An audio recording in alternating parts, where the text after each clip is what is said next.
What's going on, family? Back on here with the Juke, man. Today we're going to be talking about how Daniel Jones has played himself into the QB1 position for next year, man. All I can tell you is this is probably the last video I'm making on Daniel Jones. I've been saying I'm going to make this video, and I'm making it. I feel like this is the perfect time for it before we go into a must-win game.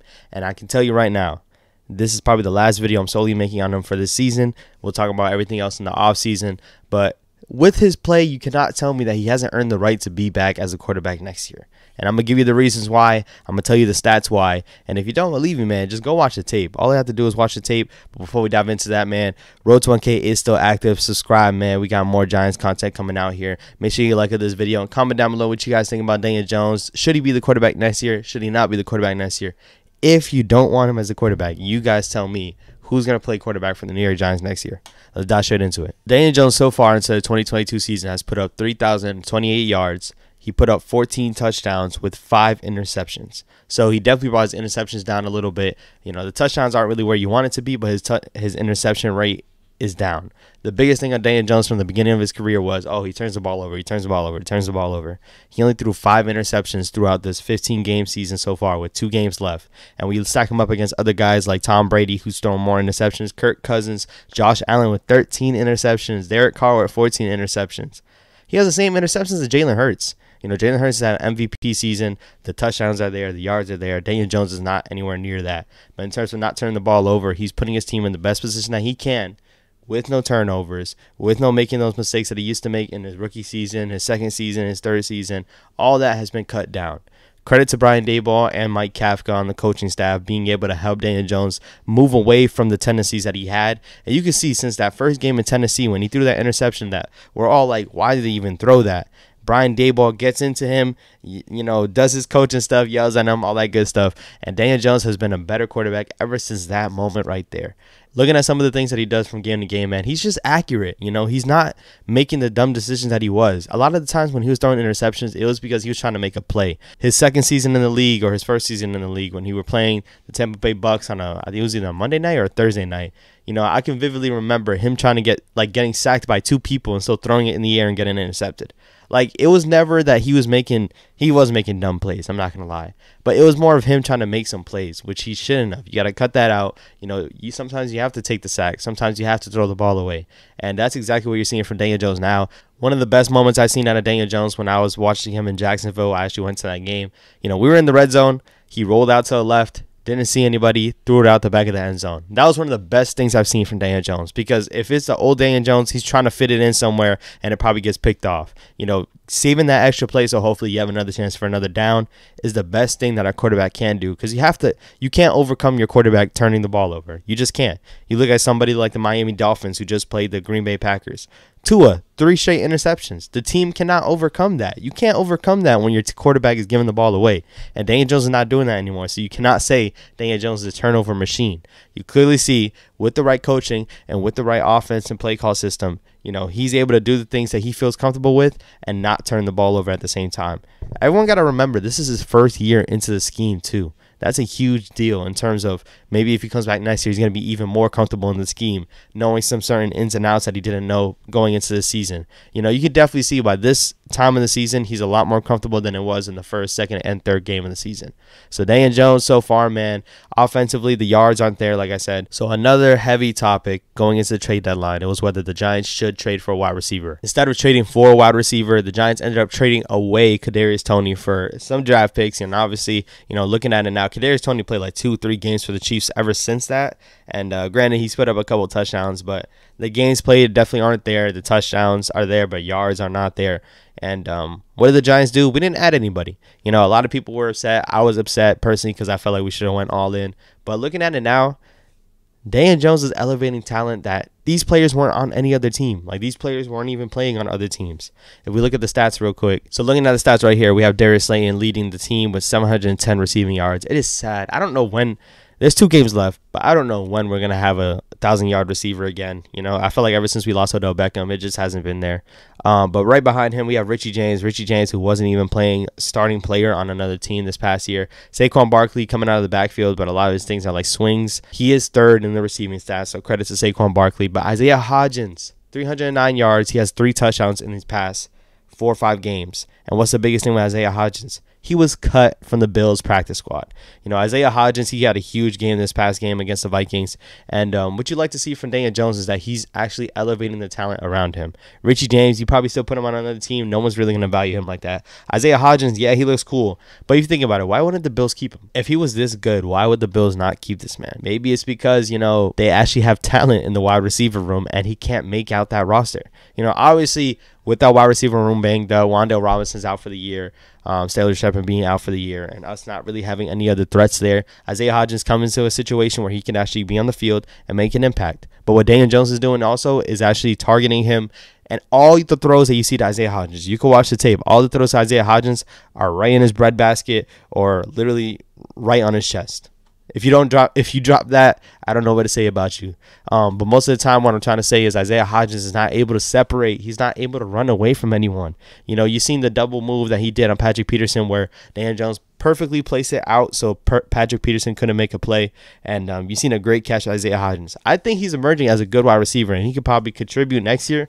But this is definitely not a wide receiver 1. This is definitely not a wide receiver 2. And who knows if he's a wide receiver 3 on other teams. Isaiah Hodgins is looking good, but you can't act like Daniel Jones is not making it look a little better. You know, Richie James has had more better games so far these past couple games, and so has Darius Slayton. But overall, we know when you put these wide receiver rooms stacked up against other teams, it's just not there. It's literally just not there. And hopefully going into next season, you know, I hope to see better weapons for these quarterbacks. Because if we look at the quarterbacks that are around the league, that everyone's saying Daniel Jones is not as good as Josh Allen, Patrick Mahomes, all these guys. Let's look at their receivers real quick. Looking at a guy like Patrick Mahomes, I don't have to say anything. I don't have to say anything about Patrick Mahomes. Joe Burrow having arguably one of the best wide receiver rooms in the league with T. Higgins, Jamar Chase, and Tyler Boyd. Justin Herbert, I will give him his credit. He's been doing it with Keenan Allen out, Mike Williams out, all that good stuff. I'm not going to compare Daniel Jones to Justin Herbert. You know, I'm just not. You know, everyone that wants to talk about Daniel Jones not being like these quarterbacks do not grow on trees. It's not like we can just draft one next year. They're not growing on trees like that. Tom Brady, we know his weapons. Kirk Cousins with arguably the best wide receiver in the league. Josh Allen with arguably the best wide receiver in the league. Jared Goff with Amon-Ra St. Brown. I wish the Giants can draft an Amon-Ra St. Brown. Drafted out of the 3rd round, 4th round, and just being a stud. You know, would you put that more on Jared Goff? I wouldn't think so, because last year he was doing the same thing. You know, I don't really put that on Jared Goff elevating Amon-Ra St. Brown. I think we could put him on any team and he's going to be really good. Geno Smith throwing to guys like Tyler Lockett, DK Metcalf. Trevor, I'll give him his stuff. I'm not going to say any of those guys are elite. Christian Kirk is good. Evan Ingram is good.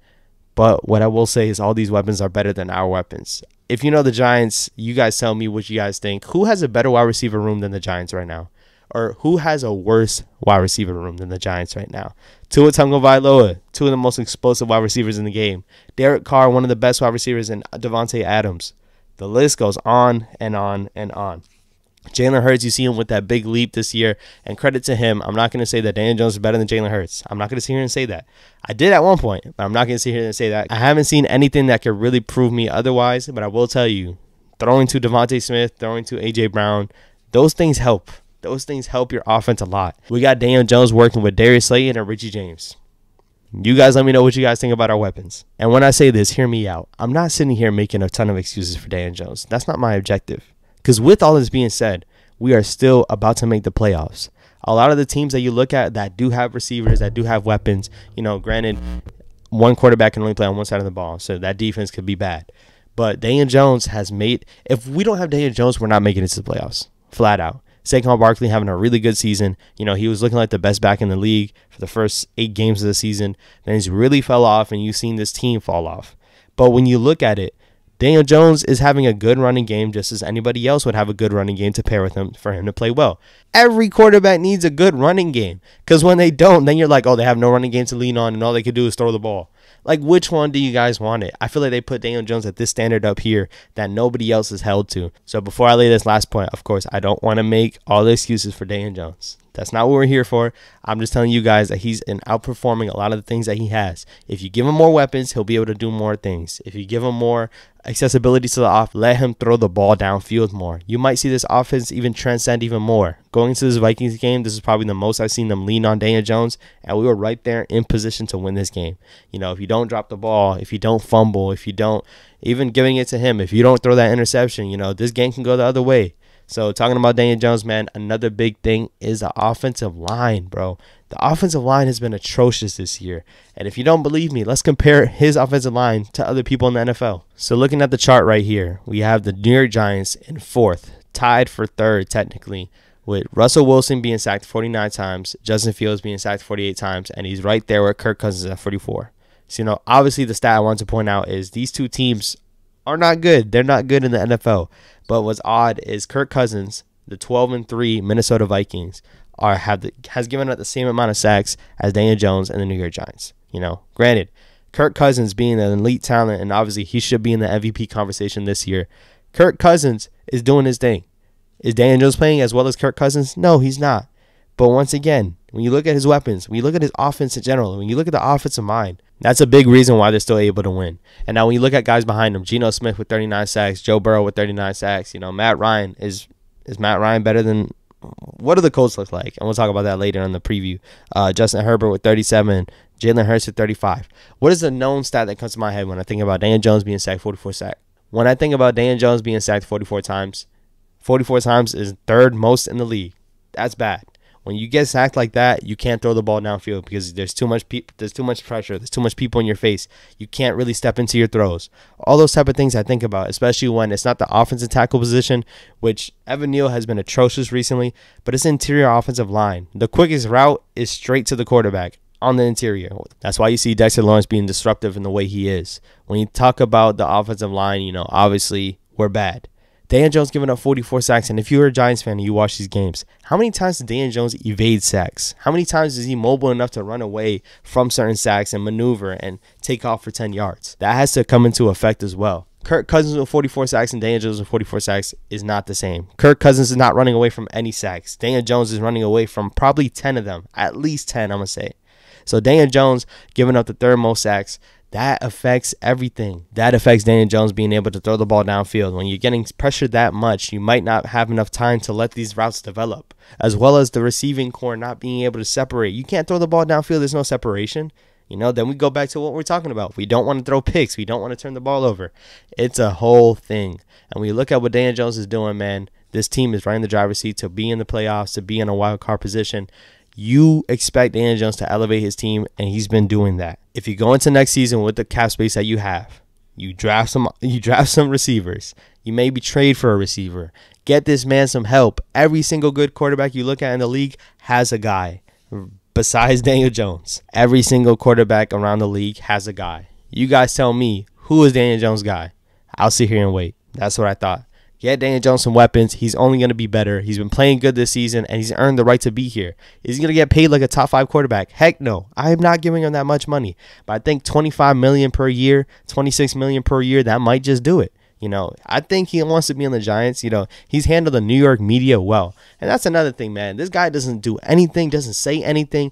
You look at guys like Mac Jones being called the nastiest players, the dirtiest players in the league. Daniel Jones has not said a word that warrants anything. Daniel Jones wants to be out. Daniel Jones doesn't like this. Daniel Jones is quiet to the media. He handles New York very well. And all he's been doing is getting killed ever since he got drafted. Nobody's giving him a shot. Nobody's giving him a chance. And especially with this play, he hasn't given them a reason to like him either.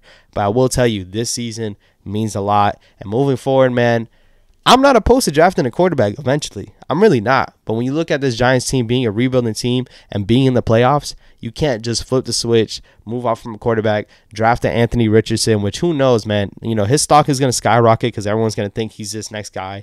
Personally, he's not even ready. He should have stayed back in college, in my opinion. But if you draft him and you don't bring back Daniel Jones, it's another couple years of rebuilding. If you think Anthony Richardson is better than Daniel Jones right now, you need to go get drug tested. And that's enough said. Before we dive out of here, man, subscribe down below. Road to 1K is still active. Like up the video, man, and comment down below what you guys think about Daniel Jones. Once again, he's earned enough playing time. He's earned enough to be able to be our quarterback next year, in my opinion. Daniel Jones has earned the right to play here next year, man. If you guys let me know in the comments what you guys think. I'll be replying to every comment to see if Daniel Jones should really be back next year. Before we dive out of here, I got more videos to my left right here. And on to Indianapolis. Go Big Blue. What's going on, family? Back on here with the Juke, man. And calling all the Daniel Jones haters. Pull up to this video. Watch this video real quick. The New York Yankees lose the series. They get swept back in the third quarter. The third quarter was really when we started to make our moves. Then DeMar, banger. Make sure you subscribe to the Juke.